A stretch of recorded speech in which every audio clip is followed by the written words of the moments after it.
Man, what's up, game, man? Ugh.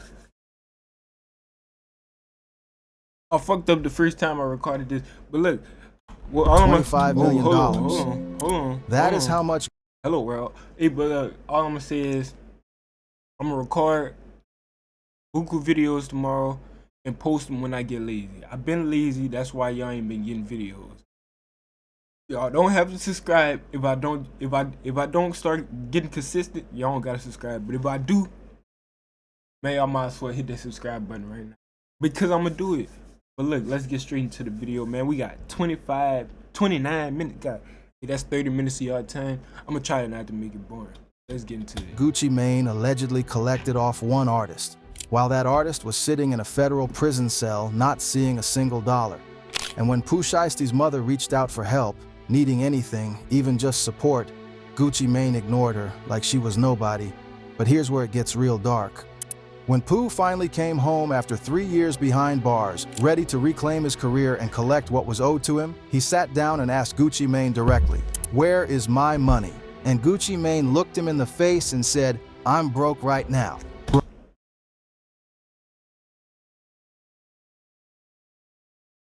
Ain't no fucking way possible. That's $25 million. Broke.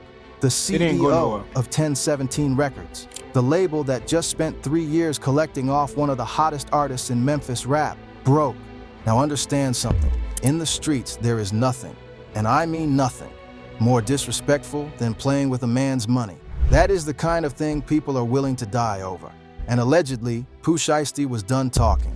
On top of all of that, Pooh came home thinking his contract with 1017 Records was done. He had done the time, he had paid his dues, he assumed that was it. But here's the part nobody told him before he signed that deal. When you go to prison, your recording contract does not end, it pauses. The clock stops on your album rollout obligations, but the CEO, he keeps collecting every stream, every sync, every royalty check, and you see zero of it while you're locked up. Pooh Shiesty did 3 years in federal prison. Gucci Mane came home to check after check. And when Pooh walked out and asked for his cut, he got excuses. So Pooh decided to handle it differently. He invited Gucci Mane to a meeting in Dallas, Texas. And what happened in that studio on January 10th, 2026 is now the most explosive story in hip-hop. And it is going to put Pooh Shiesty away for the rest of his life if the feds have their way. Stay right here, because what I'm about to break down for you is bigger than the robbery. This is about how the music industry turns artists into products, how a contract can legally rob you blind, and how Pooh Shiesty's story went from Memphis underdog to federal fugitive in the span of 5 years. Do not go anywhere.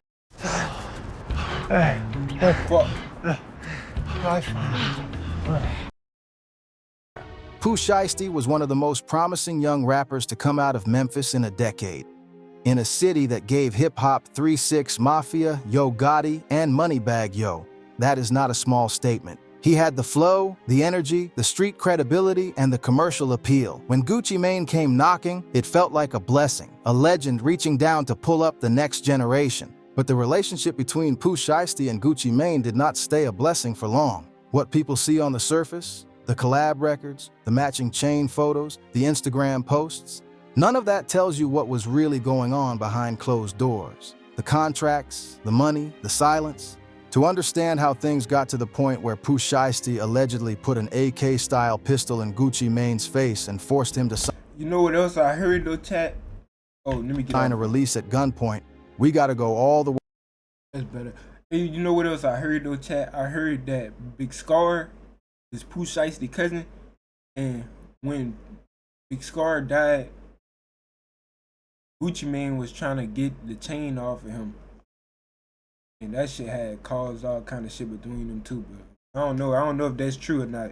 Way back to where this relationship started, because this story does not begin in a Dallas studio in 2026. It begins in Memphis in 2019. Let's rewind to 2019. Lontrell Williams Jr., known on the streets and in the booth as Pooh Shiesty, was a 20-year-old kid from Memphis, Tennessee, with no major label deal, no industry connections, and everything to prove. His father, Lontrell Williams Sr., known in Memphis as Mob Boss, had founded his own local label called Mob Ties Records, so Pooh was raised around music. The studio was not foreign to him. The grind was in his blood. He dropped his debut single Hell Night in 2019, linking up with his day one running partner Big 30. Then came Shiesty Summer, then Choppa Talk, then Day One. He was grinding hard, building a regional following the old-fashioned way, through consistency and raw talent. And people started paying attention. By early 2020, Pooh Shiesty had caught the attention of none other than Gucci Maine, the Atlanta trap legend, the founder of 1017 Records, and one of the most successful independent label bosses in hip-hop history. Now, Gucci Maine did not just offer a handshake, he extended a full joint venture deal. Pooh would sign to 1017 Records, which was distributed through Atlantic Records. That means Atlantic's infrastructure, Atlantic's marketing budget, Atlantic's global reach. For a kid from Memphis who had been going independent, this was the dream.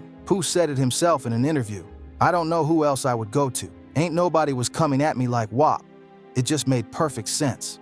And on the surface, it did make sense. Gucci Mane had a track record. He had launched careers. Young Thug came through his circle. He had eyes for talent. So Pooh signed on the dotted line in April of 2020, and they celebrated by dropping a collaborative single together called Still Remember. On the record, Pooh literally rapped about the blessing of the deal, comparing himself and Gucci to Shaq and Kareem.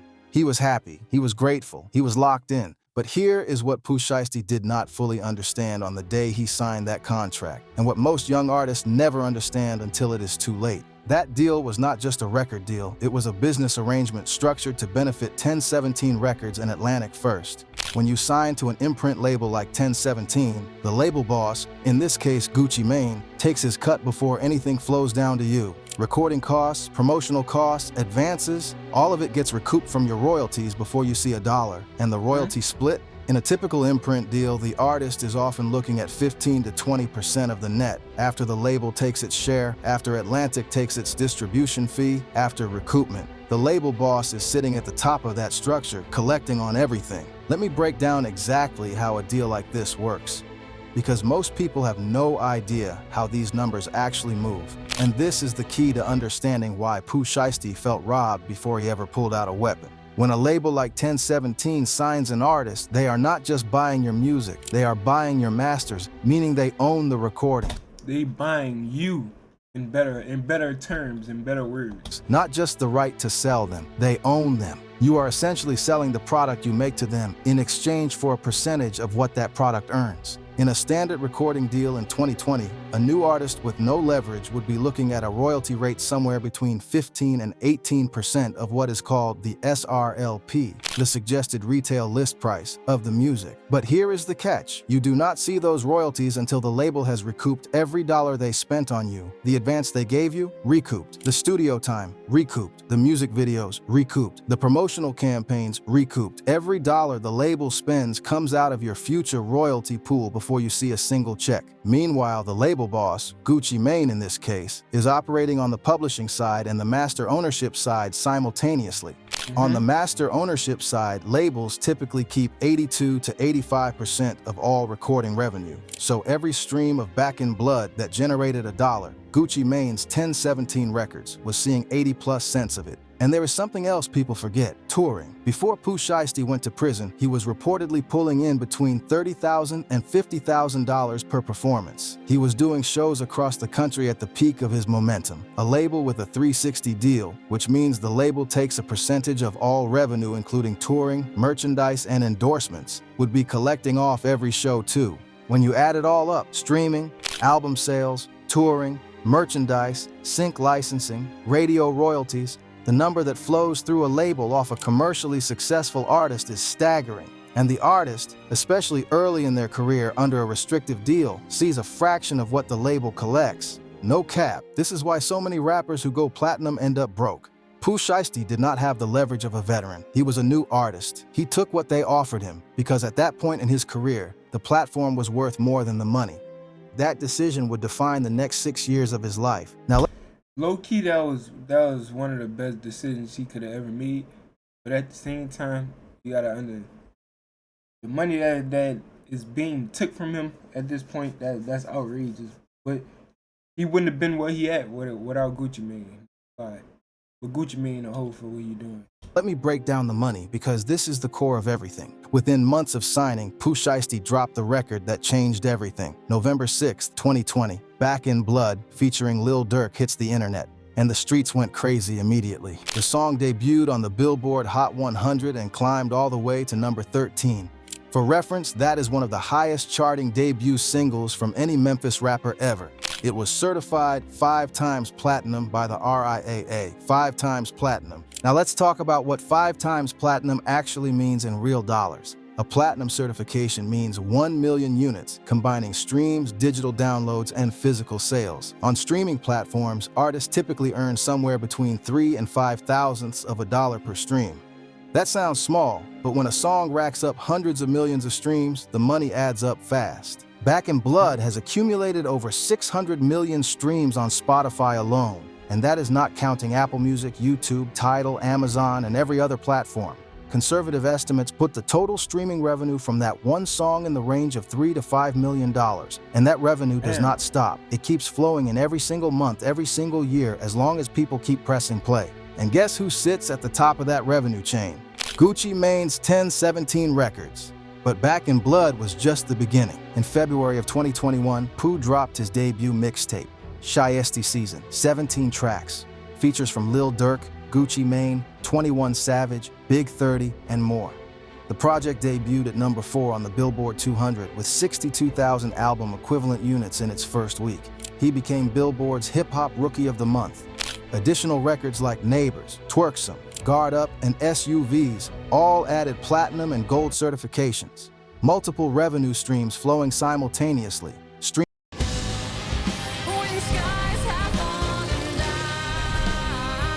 Streaming royalties, YouTube ad revenue, radio play, sync licensing deals, playlist placements. His name was everywhere. At the peak of his momentum, Pooh Shiesty's annual income from music was estimated at over $1 million a year. And remember, that is Pooh's share after recoupment. The label was taking its cut before any of that hit his pockets. According to people familiar with how 1017's deals work, an imprint deal structured the way Pooh's was would likely give Gucci Mane's label a 50 to 70%.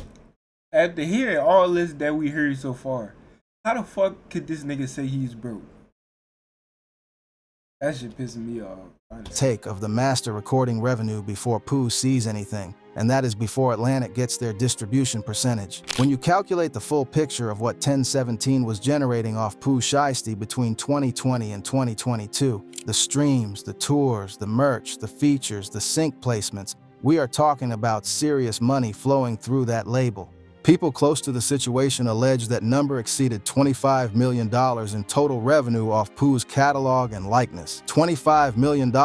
And here's where things started getting real grimy. In October of 2020, just months after his debut explosion, Pooh Shiesty got caught up in a shooting in Bay Harbor Islands, Florida. Armed robbery charges, aggravated assault, criminal theft, a whole case unfolding around him at the exact moment his career was taking off. Then in June of 2021, he was arrested again, this time connected to a strip club shooting in Miami, held without bond. By January 2022, Pooh Shiesty pleaded guilty to federal conspiracy charges. And in April of 2022, he was sentenced to 5 years and 3 months in federal prison. He was 22 years old. Now here is the part that grinds your soul when you think about it. The moment Pooh Shiesty walked into that federal facility, his clock as a working artist stopped. No tours, no appearances, no new music drops, no brand deals, no nothing. But his catalog, that never stopped working. Back in Blood kept streaming. Shiesty Season kept selling. Radio kept spinning his records. Playlists kept featuring him. YouTube kept running ads on his videos. And all of that revenue, every dollar that came in off the music that Pooh Shiesty created, kept flowing through 1017 Records, kept flowing to Gucci Mane for 3 years straight. Think about that for a second. 3 full years of streaming revenue, sync licensing, playlist royalties, YouTube monetization, all generating income off the name and voice of a man sitting in a federal cell with no access to any of it. The system kept spinning, the checks kept coming, and not a single dollar of that money allegedly made its way back to Pooh or his family while he was locked up. That is not a rumor. That is how the music business is structured. The masters keep generating money whether the artist is working or not, and the label, the entity that owns those masters, collects every penny while the artist is away. There is no pause button on royalties. There is no morality clause that says if the artist is incarcerated, the label stops collecting. The machine does not care. It just keeps running. And according to people close to the situation, Gucci Mane ran that machine for 3 years off Pooh Shiesty's back and did not send a dollar home. Now this is where it gets personal. This is where it stops being just a business story and becomes something else entirely. While Pooh Shiesty was sitting inside a federal correctional facility, his family on the outside was still living life. His mother, Gladys Baines, known publicly as Mama Shiesty, was out here holding things together, raising grandkids, managing what was left of Pooh's affairs, keeping the family together while her son did his time. And according to people close to the family, Gladys Baines reached out to Gucci Mane for help. Now understand the context. This is not a stranger asking for a handout. This is the mother of the artist whose music was actively making Gucci Mane money in real time, while Back in Blood was racking up streams, while Shiesty Season was on playlists worldwide, while Gucci was cashing royalty checks. Pooh's mother was reaching out for support, and allegedly Gucci Mane ignored her. A post that circulated on social media, made by someone close to the family who tagged Mama Shiesty, made a claim that shook the internet, that Gucci Mane made over $25 million off Pooh Shiesty's music during his incarceration and did not split a single dollar with his family. Not $1. While Pooh sat in a cell, the money generated by his art, his voice, his creativity, allegedly went entirely into Gucci Mane's pocket. And when Pooh Shiesty was released from federal prison in October of 2025, having served 3 years after receiving credit for time served, he came home with one thing on his mind beyond music, the bag that was owed to him. Let's be clear about what he walked back into. His comeback single FDO, First Day Out, dropped 2 months after his release and immediately shot to #1 on Billboard's Hot R&B and Hip Hop Songs chart and #1 on Hot Rap Songs. #1, the kid had not lost a step. The audience was still there. The money potential was undeniable, but he was still on a contract signed in 2020 before he had leverage, before he had a platinum album, before he had proven himself. He came home a confirmed hitmaker locked into a deal structured for a newcomer. Here is important context that makes this situation even more explosive. In the early days of 2026, word leaked that Yo Gotti and his collective music group had approached Pooh Shiesty about signing to CMG. Now understand what CMG represented at that moment. Gotti had built one of the hottest rosters in the game, ESTG, Glorilla becoming one of the biggest names in hip-hop, real infrastructure, real back-end splits. CMG was offering artists the kind of creative freedom and financial transparency that Pooh Shiesty was not getting at 1017. And Yo Gotti and Gucci Mane have had personal history going back years, real bad blood between Atlanta and Memphis that predates Pooh Shiesty by a decade. So the idea of Pooh Shiesty jumping from 1017 to CMG was not just a business move, it was a statement. The money was there, the platform was there, the escape hatch was right in front of him, but he could not walk through it while he was still signed to Gucci Mane. That is the box he was in. A #1 song, a major label offer on the table, the whole rap world waiting to see what was next, and a contract from 2020 holding him in place like a chain. And when Pooh Shiesty looked at his situation, still signed to 1017, still locked into those original terms, with no clarity on what he was owed from 3 years of catalog revenue while he was incarcerated, he did what any man would do. He went and asked. According to accounts of what went down, Pooh Shiesty approached Gucci Mane and asked directly where his money was. He wanted to know what happened to the revenue his music generated while he was locked up. He wanted accountability. And allegedly, Gucci Mane's response was 3 words that set everything on fire. I'm broke right now, broke. The CEO of 1017 Records, the label that just spent 3 years collecting off one of the hottest artists in Memphis rap, broke. Now you have to understand what that means to someone who grew up the way Pooh Shiesty grew up. In the streets, there is a code. And the most fundamental part of that code is this. You do not play with a man's money. You do not collect off someone's labor and tell them you are broke when they come to collect. That is not just disrespectful. That is a declaration. People have been killed over less than that. And Pooh Shiesty was also sitting on another realization that was burning a hole in him. He had assumed, the way most people would assume, that after doing over 3 years in federal prison, his recording obligations would be done. That he would walk out a free man, musically. That the time served would count for something in the contract. That is not how it worked. In the music industry, when an artist goes to prison, their contract does not terminate. It is suspended. The clock on their album delivery commitments pauses, but the label's right to collect revenue from existing masters, that never pauses. The label keeps collecting throughout the entire bid, and when the artist gets out, they are still under contract, with the same terms they signed at Snap your W-2 and file your taxes 100% free. Plus, get your biggest refund. Roughly 37% of filers qualify. Simple Form 1040 returns only. File now. They don't want you to know how toxic this is. If you're buying produce from the grocery store, you need to see this. At the beginning. So Pooh Shiesty walked out of prison in October 2025, still legally bound to 1017 Records, still under Gucci Mane's authority as label boss, still subject to the same deal structure that gave Gucci the lion's share of everything his music generated. He was free from the feds, but not free from the contract. Every day that passed was money he could not make legitimately. Every day was an opportunity disappearing. And every time he looked at his situation and thought about those 3 years he spent in federal prison while his music kept generating revenue for someone else, that pressure built. And that is when he decided the conversation with Gucci Mane was over. January 10th, 2026, Dallas, Texas. Pooh Shiesty reached out to Gucci Mane and 2 other music industry professionals and told them to come to Dallas for a business meeting, a sit-down, a conversation about the terms of his recording contract with 1017. What those 3 men did not know was that they were not walking into a business meeting, that they were walking into an ambush. According to the federal criminal affidavit filed by FBI Special Agent Brittany Garcia, Pooh Shiesty had spent time preparing for this moment. He traveled from Memphis to Dallas. His father, Lontrell Williams Sr., rented vehicles for the crew. A 2020 Dodge Charger Hellcat registered in his name, plus 2 additional rental cars. Multiple men traveled from Memphis to Texas with one purpose. The 3 victims, Gucci Mane and 2 associates identified in the complaint as MM and BP, flew into Dallas believing they were there to talk business.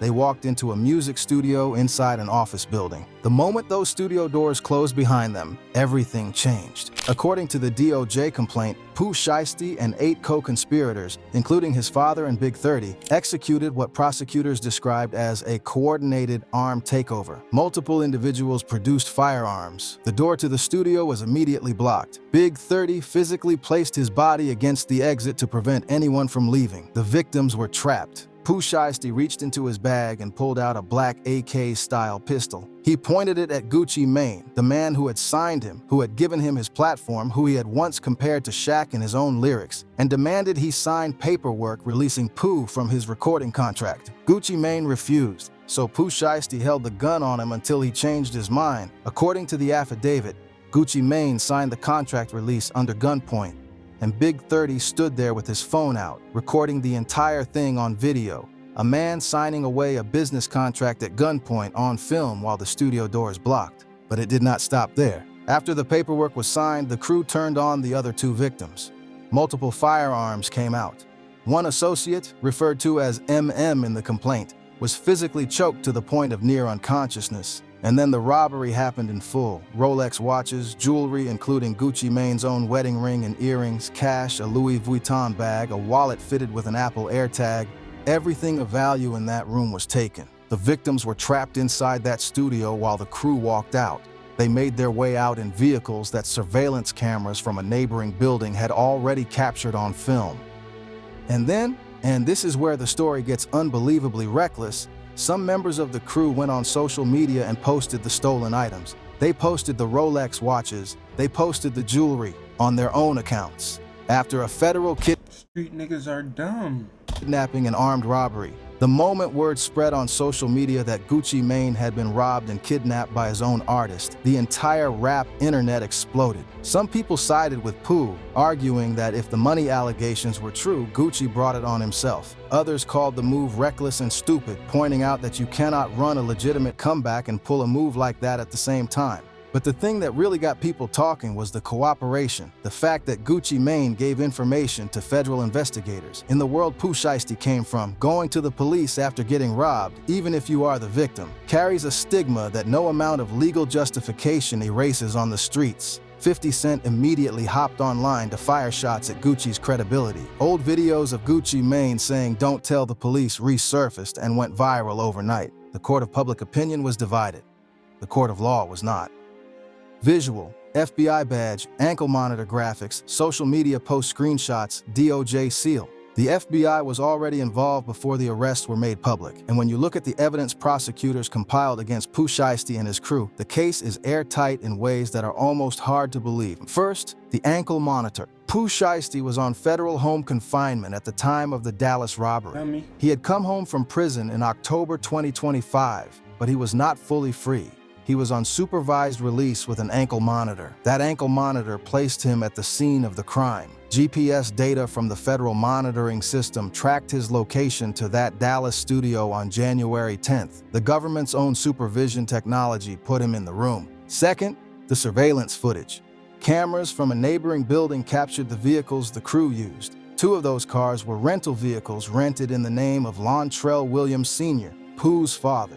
The Dodge Charger Hellcat was registered to Pooh's father. The vehicle trail from Memphis to Dallas is documented. Third, the social media posts. Members of the group photographed the stolen goods and posted them online. Investigators matched those items to what the victims reported stolen, and those accounts were linked directly back to the defendants. Fourth, the video Big 30 recorded. A video of Gucci Maine signing the contract release under gunpoint, on camera. Documented evidence of the crime in progress, allegedly created by one of the defendants themselves. And now let's talk about what they are actually facing in court, because the charges here are not something you negotiate your way out of with a good lawyer and a clean record. The federal complaint was filed Monday, March 30th, 2026. By Wednesday, April 1st, the FBI had executed raids simultaneously across Dallas and Memphis. The FBI's Memphis field office hit a home in Cordova, Tennessee. A property records search confirmed it was owned by Pooh Shiesty. Multiple arrests went down in a single day across multiple cities. Those charged include Pooh Shiesty, Lontrell Williams Jr.,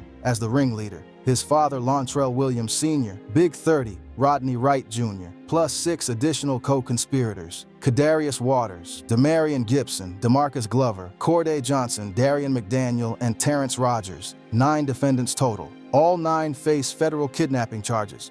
And this is critical. Federal kidnapping is not a state charge. It is not a robbery charge that gets plea dealed down to a few years. Federal kidnapping carries a maximum penalty of life in prison.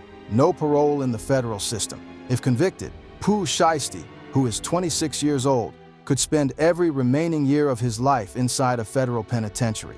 His father is facing the same charges. Big 30, his closest collaborator, his day one, the man he made music with since they were teenagers, is facing the same charges. This one move took out an entire circle. U.S. Attorney Ryan Raybould addressed the media directly. For anyone contemplating using violence and intimidation as a business practice, I'm here to tell you that it will be vigorously investigated and prosecuted. And the lawyer for Big 30, Arthur Horn, told media his client had no prior criminal history, that he and Pooh had come up together in the music game, that people should wait for all the facts before passing judgment. But the facts already public are damaging. They paint a picture of a man who felt cornered, trapped by a contract, broke after 3 years in prison watching someone else profit off his art, and who made the worst possible decision when he finally snapped. This situation is bigger than Pooh Shiesty and Gucci Maine. This is a story the entire music industry needs to sit with, because what allegedly happened here is not unique. The details are extreme. Nobody else has allegedly pulled out an AK to get out of a record deal. That's it for this video, man. I'm finna post this and start looking for some more videos to react to tomorrow. Hopefully it let me post this video, dog, because it been tripping. But that's the end of this, man.